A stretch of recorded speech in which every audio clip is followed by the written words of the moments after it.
En casquette bleue, chemise bleue.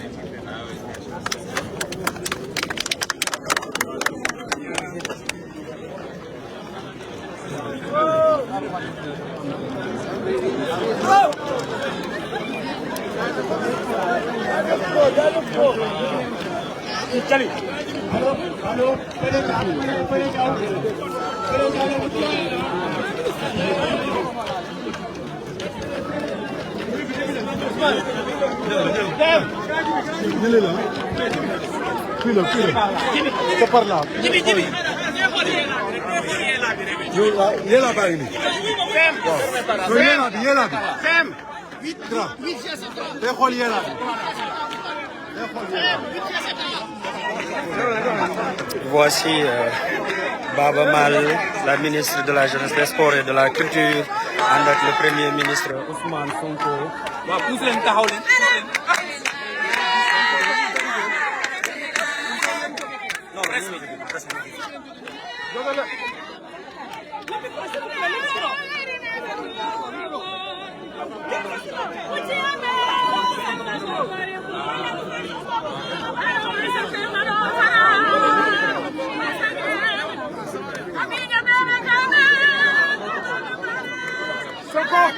Sonko yàlla na ko defal Seydou Sonko Sonko mal Seydou mal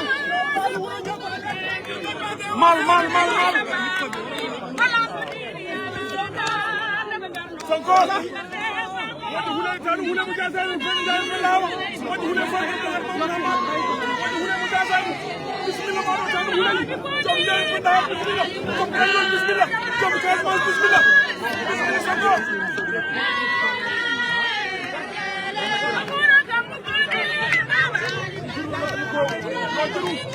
Sonko yalla gudu fan Sonko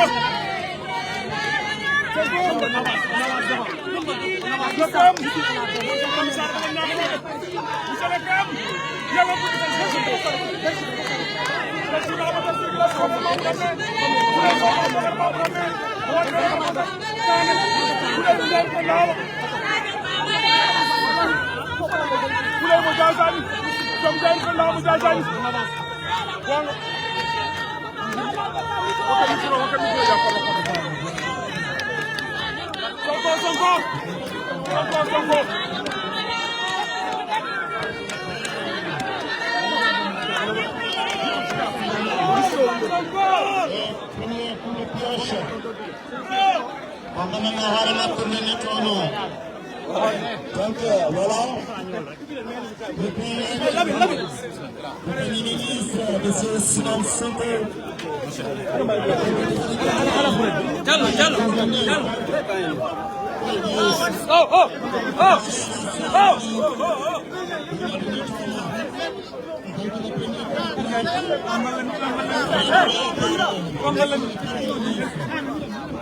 Le président de la République de merci à Madame la ministre de la Culture.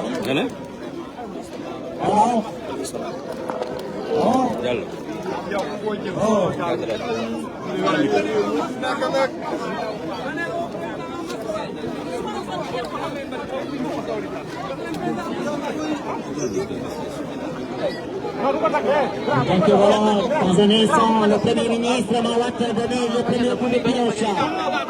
C'est le développement total pour la Bougelamine. Bougelamine, le développement total au Ligaïne. C'est le développement.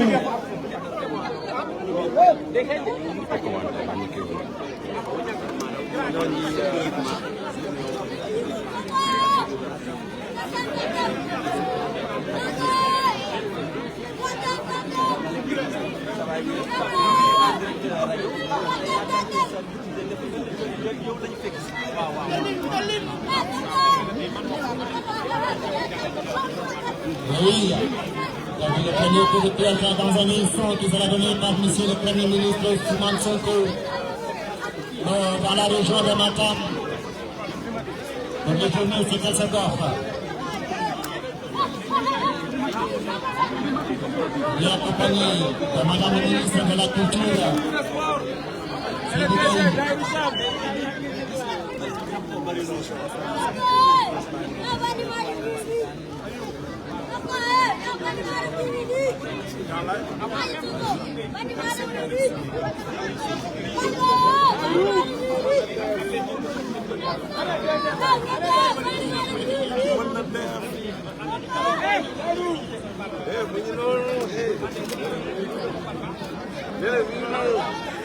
Faut pas laisser les bonnes habitudes.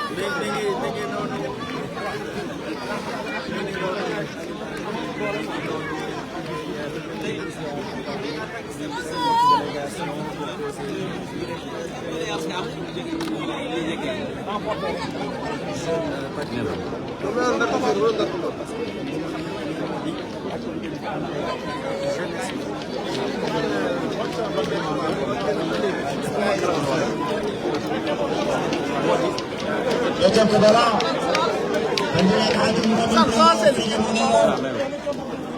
Ajoni memimpin seremonial itu diri Bendera Nasional Nasional merci beaucoup la sécurité malgré tout un chacun vraiment énormément l'idée le Premier ministre.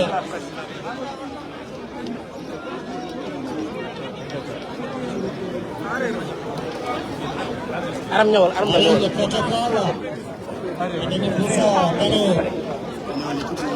monsieur le PM wara yam ci bataille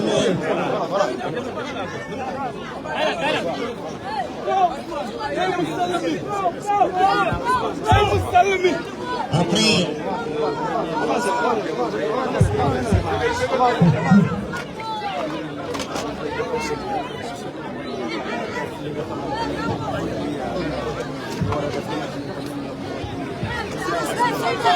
Voilà.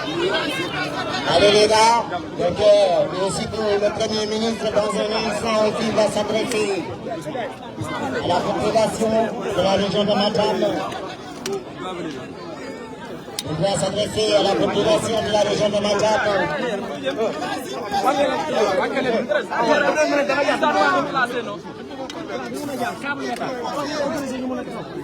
Mon frère Banque Cissé.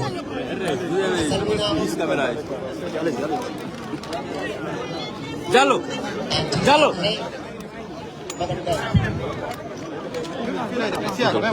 waaw xaaral yow la ñuy laajte ñeneen nga joxe micro bi ñeneen nga joxe waaw xaaral ñu xool fan lay defee pare. Diallo Diallo oh andi micro bi. waaw dañuy xaar paregul. Donc, comme je le disais tantôt, normalement, le président du marché de la prendre la parole et ensuite, on va faire le tour de la déclaration du mi ngi nii Mohamed a ngi nii. waaw mi ngi si buntu bi moom waru waxe ah. xaaral waaw garaawul kon bàyyi ko fii naka def fii rek mu jeex fii ah commissaire wuyu xoolal wuyu ma kii bàyyi ko kon mu def fii rek garaawul.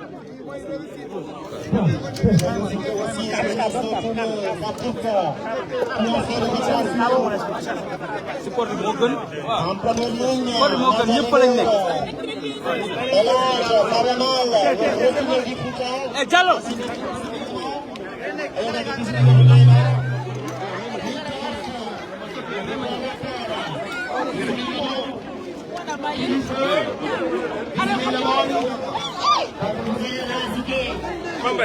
De ton côté également, vous êtes à la tête des journalistes Fouta.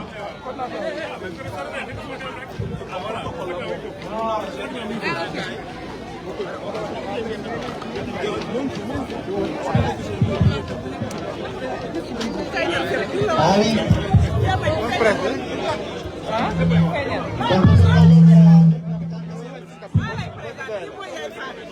Je parlais de nous tantôt.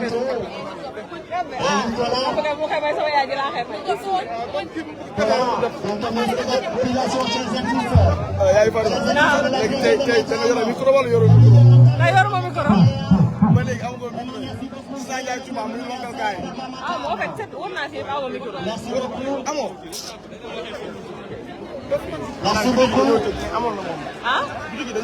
Même Carrefour dem naa fa mais amul. Dem naa ba Carrefour.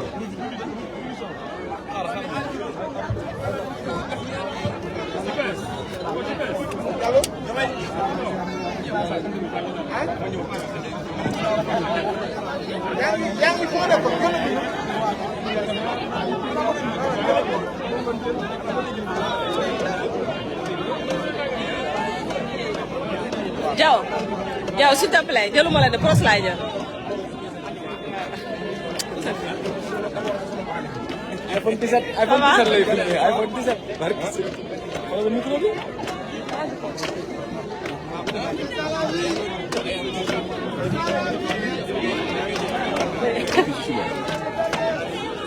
ma bi dañu ma ko ñaana bari ma ko laaj bari na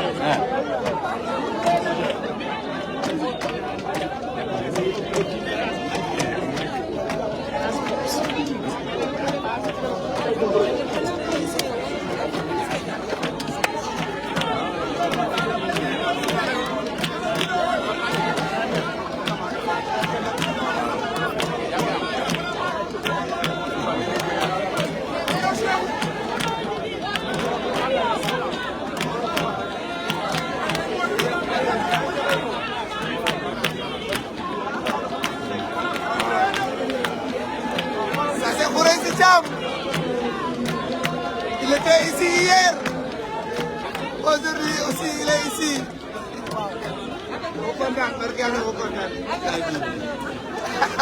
Avec les gens.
Yes. Yes.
Le choix sur Matam n'est pas facile. C'est un choix mûrement réfléchi. Un choix de venir vers le Fouta, vers le nord du pays, qui est une zone névralgique. J'ai tendance à dire que si le Fouta marche, le Sénégal marche. Lui, c'est un potentiel. Potentiel dont il regorge, autant sur le plan agricole, sur le plan minier maintenant, des économies de tout le monde, mais sur le plan également de l'élevage. Quoi de plus important pour une économie que les ressources naturelles, l'agriculture et les mines. Et nous voulons dire toute l'importance que nous accordons à ce Fouta, qui va devenir l'un des 8 pôles régionaux dont on a parlé, avec les capacités qu'il a et avec l'ambition à terme lorsque nous aurons déroulé et appliqué le programme dont l'opérationnalisation sera présentée bientôt aux Sénégalais et au monde entier. Lorsqu'on aura déroulé ce programme, notre ambition est de faire passer cette zone de 0,1% de part dans le PIB national à 9% de part dans le PIB national. Ce qui serait une première.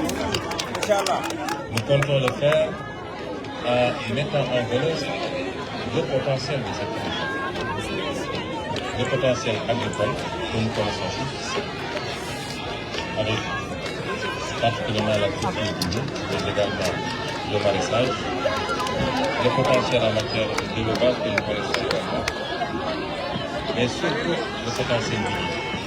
Je veux dire à toute la région, il faut renoncer déjà à une nouvelle, c'est que l'extraordinaire potentiel phosphatique qu'il y a dans la région, qui est le potentiel le plus important, on parle beaucoup de ce qu'il y a dans la région de Thiès, qui est déjà assez important et qui est exploité au Sénégal depuis plusieurs décennies. Mais le potentiel qu'il y a ici, dans la région de Matam, est plus important que celui qu'on a dans la région de Thiès. C'est un potentiel encore vierge. Et c'est pourquoi la bonne nouvelle que je vais vous annoncer, qui est une option de notre gouvernement et du régime dirigé par le président Bassirou Diomaye Faye, c'est d'éviter les pièges du passé, les mauvaises options qui ont été faites. Pour nous, il est hors de question que ces phosphates soient extraits du sous-sol, exportés bruts pour être transformés ailleurs. Notre option, c'est d'extraire et de transformer ici même, dans la région de Matam,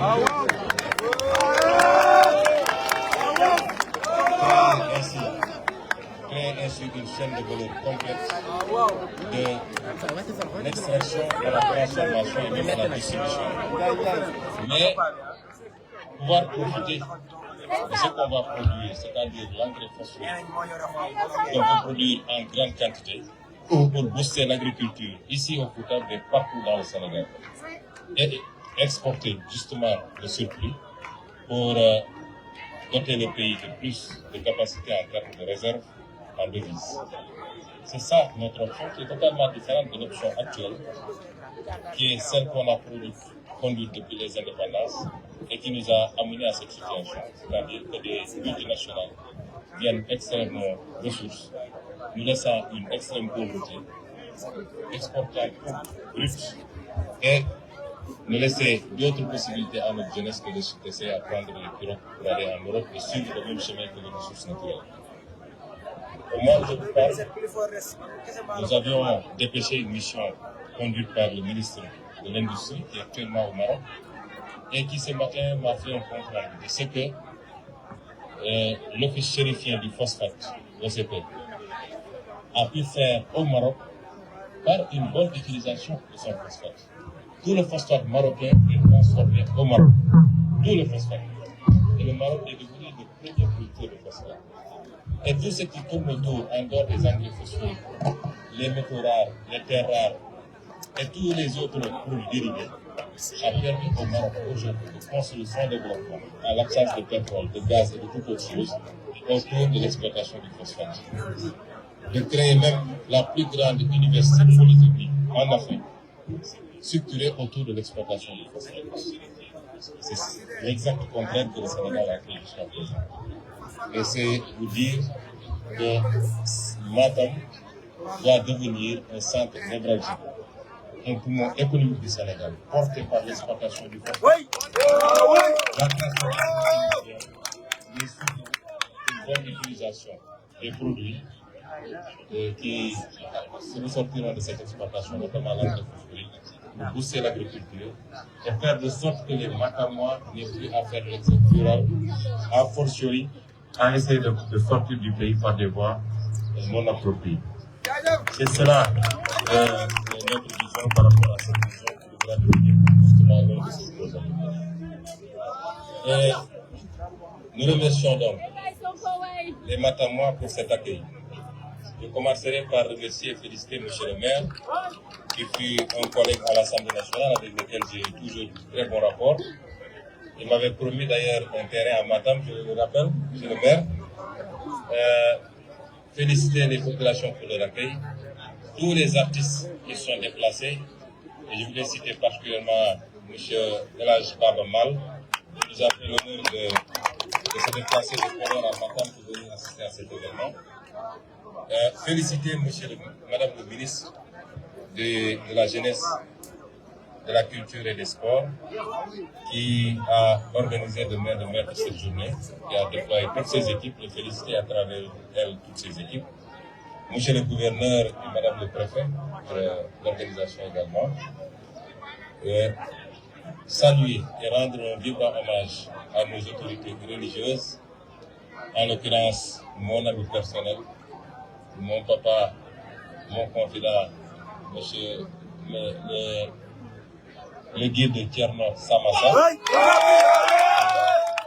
mais également le guide Alim Cham. Nous leur transmettons les salutations du président de la République, les remercions pour cet accueil et acceptons avec beaucoup de plaisir l'invitation à dîner de ce soir d'ailleurs. Et lancer un dernier message à la jeunesse de Matam et à la jeunesse du Fouta. Ce pays nous appartient à tous. Ce pays nous appartient à tous, sans exclusive. Et si ça marche, ça marchera pour tout le monde, indépendamment de nos appartenances. Vous avez tous porté à la tête de ce pays un jeune comme vous, à la personne de son Excellence, M. le Président Bassirou Diomaye Faye. Il n'est plus question d'accompagner quelqu'un jusqu'au pouvoir et ensuite de se croiser les bras pour le regarder faire. Nous devons tous être ensemble, marcher d'un même pas, participer de la même manière à tout ce qui sera décliné en termes de vision, en termes de programme, pour atteindre les objectifs qui nous permettraient de transformer structurellement ce pays. J'en parlais de l'horizon 2025, parce qu'un pays, même une maison, même une simple maison ne se construit pas à nos jours. A fortiori tout un pays. Il faut poser les actes. Commencer par redresser, parce que nous avons trouvé ce pays dans un état. Je l'ai dit la dernière fois, les gens sont mis à interpréter, mais son Excellence, M. le Président, va s'adresser à la nation dès son retour. Et il dira aux Sénégalais dans quel état nous avons trouvé ce pays. Les ministres prendront le relais pour donner des explications détaillées. C'est important de faire cet état de lieu. Nous aurons une phase de redressement de ce pays, une phase de décollage et une phase de stabilisation. Et à chacune de ces phases, nous aurons besoin de chacun et de chacune d'entre vous, et particulièrement vous, la jeunesse de ce pays, vous, la jeunesse du Matam, et vous, la jeunesse du Fouta. Je vous exhorte donc et je vous invite à faire bloc derrière votre président de la République, derrière votre premier ministre et le gouvernement qu'il dirige. Et nous verrons dans les 2 ans, dans les 3 ans, dans les 5 ans, dans les 10 ans et jusqu'en 2050 s'il peut agir.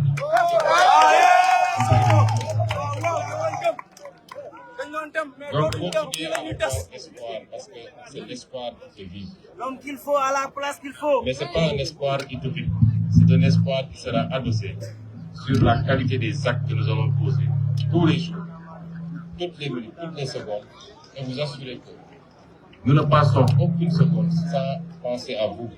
Je le disais tout à l'heure à Elhadj Baba Mal, je lui ai dit, nous n'avons pas le droit d'échouer, non pas parce que ça relève de notre fierté, mais parce que nous le devons à cette jeunesse, nous le devons à ce pays qui nous a porté, qui nous a soutenus et qui s'est beaucoup battu. Je vous remercie.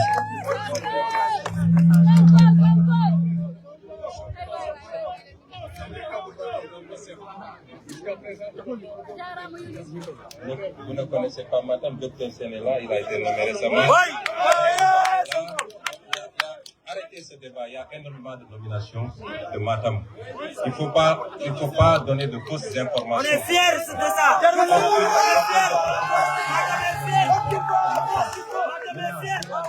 Vous voulez faire nommer vous et qui n'ont pas été nommés. Matam est fier de l'élimination. Une question.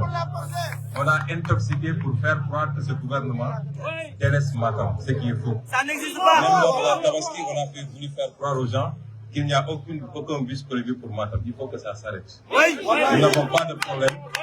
Les politiciens qui ont instrumentalisé cette fibre pendant longtemps et qui n'ont rien fait à Matam,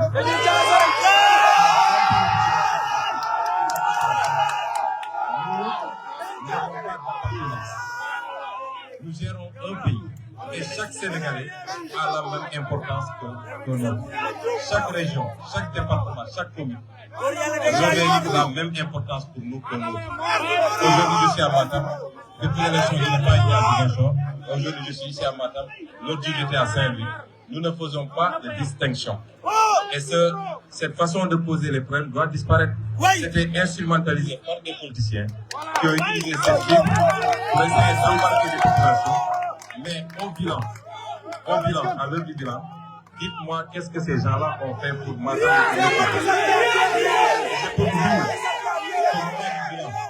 Nous ferons 100 fois plus pour Matam et pour le Sud. Donc on n'a pas de problème de nomination.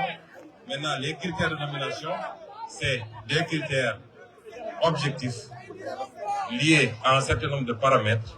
Et quand on nomme un fils de Matam, Matam doit considérer que c'est un fils de Matam qui a été nommé pour faire un travail, non pas pour Matam, mais pour tout le Sénégal. Monsieur Daïrouba, qui est à la tête de Daïrou Thiam, qui est à la tête de l'ARTP, n'est pas là-bas pour Matam, il est là-bas pour tout le Sénégal. Et tous les autres qui ont été nommés, c'est la même chose. Donc je tiens à préciser cela, puisque vous avez posé la question.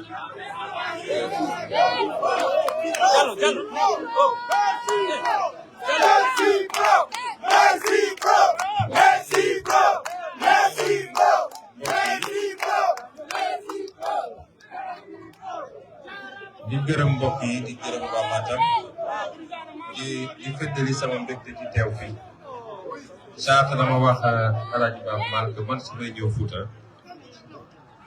dama fi ñëw avec énormément de plaisir su ma fi ñëwee damay sentir ni fii sama kër la mu ne ma xam naa deret bi la ndax moom xam na sama lien ak le Fouta de Ndiayène Pendaw à Matam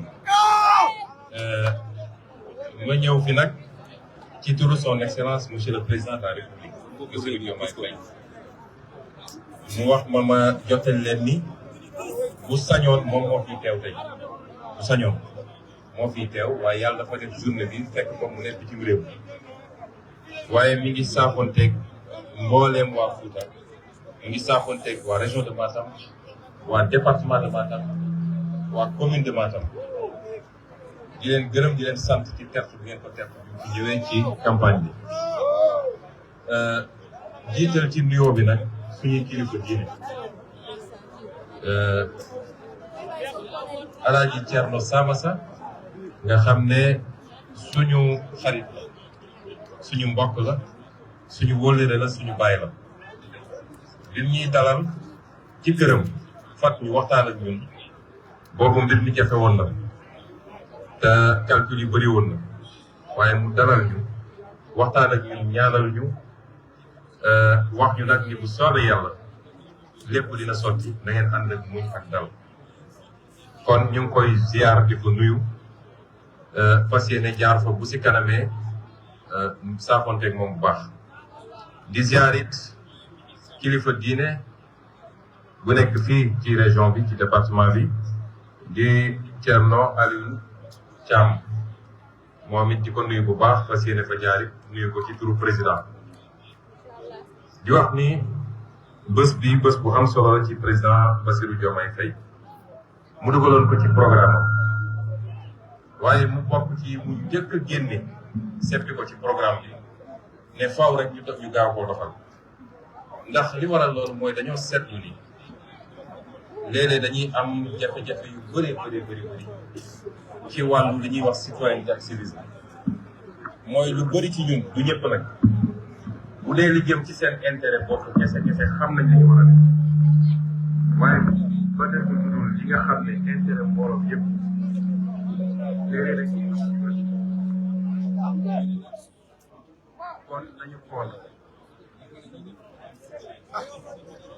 ndax réew bu la am citoyen bu la ëpp citoyen bu xam lan mooy réewam xam lan mooy histoire réew xam lan mooy cosaanu réew moomu moo lay gën a développé ndax ñoo lay gën a bëgg seen réew ñii dem pour immigration buñ leen balaa ñu leen may kayit li ñu leen njëkk a def mooy histoire réew moom xam lan moo koy taarix lan moo koy aada ak lan mooy valeur yi réew moomu gëm moo tax barki démb ma rafetlu torop film boobu nga xam ne ay sénégalais defar nañ ko pour waxaat sénégalais lan mooy dund Thierno Souleymane Baal nga xam ne révolution bi gën a mag wala benn ci révolution yi gën a mag yi ñu xam fii ci Fouta fii ci Sénégal moom moo ko sumboon kon citoyenneté boobu day laaj mu am loo xam ne day dellu ci histoire lii dellu ci géographie lii dellu ci mbirum état ak symbole yi ak yeneen éducation civique nation armée yooyu yëpp ñu war cee dellu ci waat jàngal ko Sénégalais yi jàngal ko mukallaf yi nga xam ne mat nañu ba noppi waaye delloo ko ci programme scolaire yi ba xale yi ñoom peut-être ñun càggante biñ ci am ñoom duñ ko am lii nag benn la buy mandargal yitte bi président Diomaye am ci citoyenneté mooy woote benn bés ci weer wi ñu ne nit ñi bu ngeen jëlee ñaar fukki fan ak juróom-ñett wala juróom-ñeent di dox seeni mbiru bopp ñu ne dañ jël benn fan xanaa ñu ne li ñu bokk ñun ñëpp ñu jublu si weer wi mën na nekk ci setal weer wala nekk ci saxal ay garab beneen weer mën na nekk ci dem joxe sa deret beneen weer mën na nekk ci lii ak lële mais ñu jëmmal ko ci anam boo xam ne li muy firndeel rek mooy man Ousmane Sonko lii maa ko jox sama réew te xaaruma ci dara en contrepartie loolu mooy symbolique journée bi te buñ koy def amaana dina jur leneen ak leneen ba ku gis ni ñëpp bokk nga sàmm ko.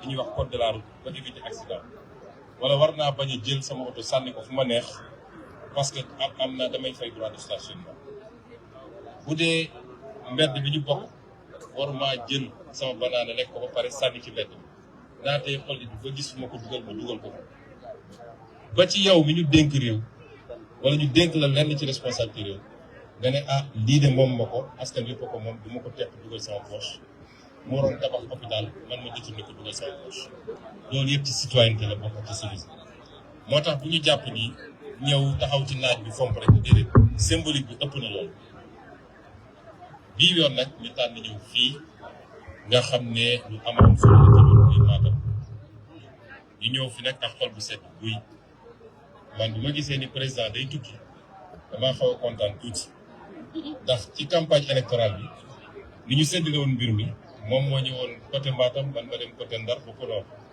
kon xawoon naa fi gëj tuuti te fii damay sawar di fi ñëw ndax je suis à l'aise quand je viens ici moo tax muy dem ma ne ko seen président bon voyage bàyyi ma terrain bi ma dem Matam seeti samay mbokk ñu ñëw nag gis mobilisation bi am ci Matam ci journée bi defe naa bi journée yi commencé am ba léegi gisaguma mobilisation bu toll gisaguma ko kon ñuy gërëm waa Matam bu baax a baax a baax leen wax nag ni gis-gis gi ñu am ci Matam gis-gis gi ñu am ci Fouta wuute na lool ak niñ ko doxalee ba léegi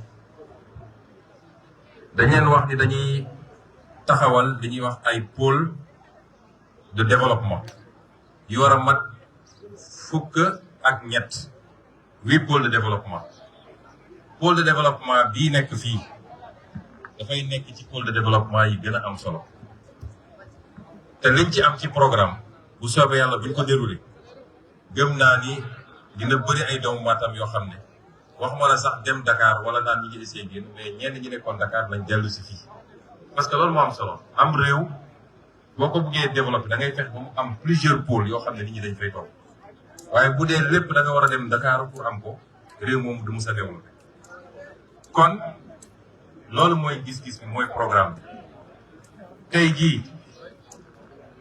fi ñuy wax Ferlo ba jël Matam benn partie Fouta beeg yooyu boo ko xaymaa ci économie Sénégal mi ngi représenté 0,1%. loolu day na waar 0,1%. nga jël côte bi rawatina Cap-Vert mi ngi représenté 88,9%.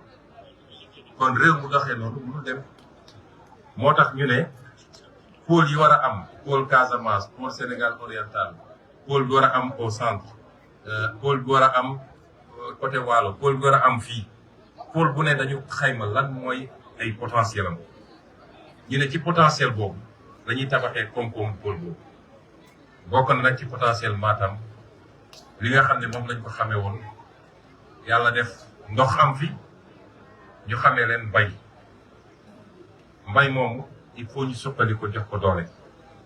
autosuffisance bi ñuy tudd mais moom yàgg wax ni autosuffisance Sénégal mu ngi jóge ci ñaar yi bu doxee rek Sénégal autosuffisant mooy agriculture dans le nord et agriculture dans le sud.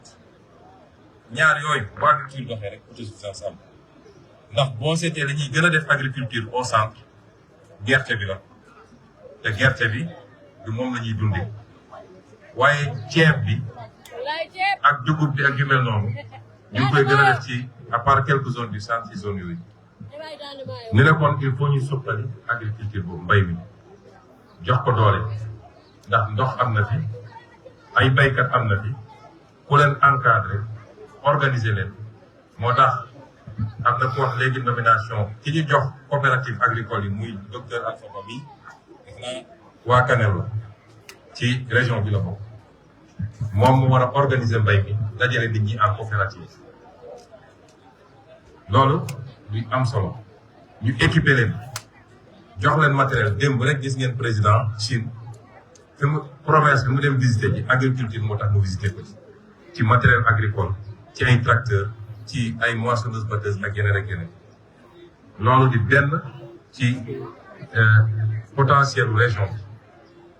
ku wax Fouta yi wax napp ndax samay maam moom ñëpp xam nañu nappkat lañu kii wax sax ma ne wax sàmm ndax ñoom ay sàmmkat lañ ñëpp xam nga ku wax alfulaar rek sàmm nga ciy njëkk a teg kon càmm googu potentiel bi fi amit te benn ci filière yi nga xam ne war nañ cee def chaîne de valeur complète muy filière peau ak viande defe naa ci ferru la ñu gën a yaakaar mooy pôle bi mooy centre bi pour ñu mën a atteindre objectif boobu waaye loolu yëpp nag am na ñu am doole lu ko mën a soutenir muy fii muy le reste du Sénégal mooy phosphate bii nga xam ne am na Matam ñu ne ci phosphate yi gën qualité ci monde bi juróomi réew ñoo am phosphate bu am qualité boobu ci àdduna ba mu daj ci li experts yi wax ñu ne am nañ ci quantité boo xam ne macha allah moo ëpp sax la nga xam ne ICS mu ngi koy exploité à Mboro de 1960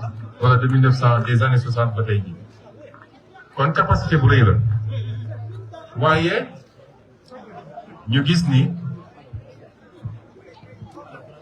waaye ñu gis ni ci nañ ko bëgg a exploité option bi gouvernement bi jëloon wala yi gouvernement yi jëloon boobu ba léegi option boobu baaxul ndax Sénégal bokk na ci li ko gën a gàllankoor mooy lu ñu am ci ressource naturelle rek dañ koy jaay nit ñi ñëw jël ko yóbbu ko dem transformer ko feneen noonu la ñu def ci jën gi noonu la ñu def ci or bi noonu la ñu def ci zircon bi noonu la ñu bëgg a def ci gaz bi moo tax suñu leen daan il faut ñu waxtaanaat renégocier yii moo tax ñu wax ko noonu la ñu def ci pétrole bi moom daal lépp ñoom dañuy ñëw rek jël yóbbu Sénégal lam ci am doon lu tuuti lu néew ñu ne loolu il faut mu jeex moo tax phosphate bii bonne nouvelle bi ma bëgg a wax waa Fouta waa Matam mooy bu soobee yàlla la ñu bëgg a def mooy fii lañ koy extraire waaye fii lañ koy transformer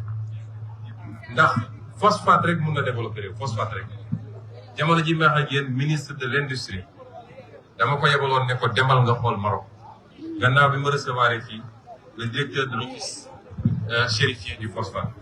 Maroc amul pétrole amul gaz amul dara waaye Maroc de 2006 à maintenant bi mu fexee ba récupérer waat phosphate boobu moo propulsé Maroc loolu nit ñi xamuñu ko ndax phosphate li nga ci mën a def bëri na bëri waay boo xam ne mais li gën a gàtt rek mooy mbay phosphate moo koy dundal engrais bi nga ci mën a def mooy dundal mbay te bokk na ci loofal mbayu Sénégal mooy amuñu engrais kon suñu récupéré phosphate bi di produire 1 million d' engrais 1 million de tonnes d' engrais soxla ci 100 000 ou 150 000 la ca des sax ñu exporté ko mu dugal xaalis bu bëri ak devise loolu ban impact économique lay def ci Sénégal réew mu fi boppam noonu lay doxale moo tax ñu ne nag phosphate Matam bii ay unité industrielle dañ ko taxawal fii ci Matam li ma leen wax nii na ngeen ñu jugé ci la ñuy def bu leen ñu jugé ci li politiciens yi di wax de man maa leen wax fii te Matam laa ko waxee dinañ fi taxawal unité industrielle incha allah di transformer phosphate bi fii mu créer des emplois des milliers d' emplois à Matam waaye créer des milliers d' emplois à travers le Sénégal loolu ci suñuy option la bokk kon liggéey bi ñu fas yéene def liggéey bu yaatu la waaye li ma bëgg a lancer à la jeunesse particulièrement seen place fii la Sénégal seen place dugg ci ay gaal di xaru ci géej gi foofu ngeen bëgg a dem yéen a ngi suivre actualité amul bis bu yàlla sàkk te seeni kilifa ñoom duñu ñëw fii président recevoir rek wala ma recevoir rek ñu wax ni ñoom dañoo bëgg a ñëw liggéey Sénégal parce que ñoom xam nañu potentiel bi fi kon ñun ñi moom Sénégal pourquoi ñuy bàyyi Sénégal di dem ñoom ñu war a ñëw ak seen i capitaux exploité li ñu daan exploité dem seen yoon da ngeen di toog ci réew mi lu métti yàggul ku muñ ba am 25 ans war ngaa mën a muñaat tuuti su ko dee mu ñëw yow rek exemple nga. ngeen toog ñu liggéey réew mi ndax jeunesse bi ñu am muy 70% de la population loolu du faiblesse ci am réew atu la li tubaab di wax dividende démographique loolu atu la ci réew waaye jeunesse bu ñu war a former la jeunesse bu ñu war a organiser la jeunesse bu ñu war a discipliner la jeunesse bu ñu war a mettre au travail la loolu mooy suñu responsabilité kon yéen a fal président te ngeen fal président boo xam ne ci seen génération la bokk dañu war a dépasser Sénégal suñu falee président ba pare ku nekk dem toog foog ni moom su nee tawal mu taw su nee naajal mu naaj déedéet su àndee programme am teg da ngeen war a ñëw ñun ñëpp ñu ànd ak suñu ndig lii ñuy def nii su jaree génn ci naaj bi ñu génn ci naaj bi bu jaree sacrifié wu ñu sacrifié wu buñ ko defee ci diir bu gàtt la ñu soppi réew mi ba néew ma kenn dootul xalaat tukki de waaye nit ñi dinañu gën a farlu parce que lu waay di uti feneen bu amee moitié bi ci dëkkam toog dëkkam kon loolu mooy message bi nga xam ne bëgg nañ leen ko lancé di leen gërëm di leen sant ci accueil bi di lancé di wax tamit ñu ngi félicité ndax Alpha ba léegi bi nga wax la diaspora fàttewuñu leen te xam nañu taxawaayu diaspora bi fii ci Fouta xam nañu seen liggéey fii ci Fouta waaye noonu la ñuy yaakaaree seen liggéey ci Sénégal ndax ci programme président Bassirou dugal nañ fi sax la banque de la diaspora su diaspora bi transféré lu mat 1500 milliards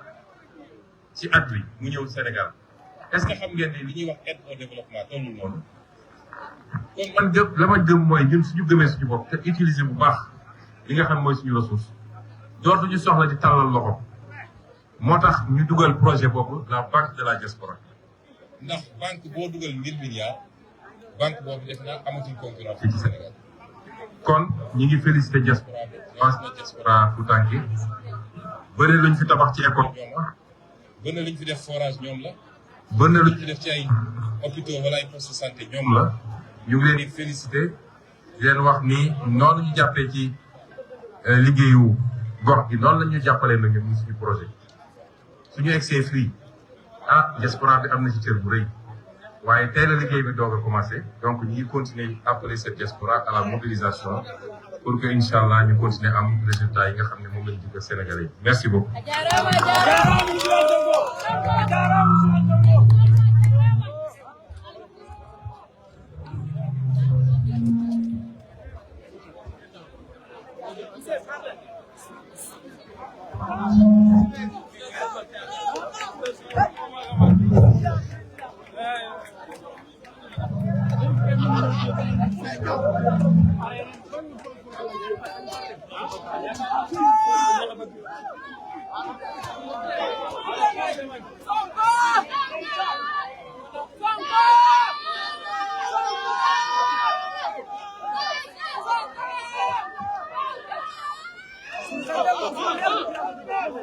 Come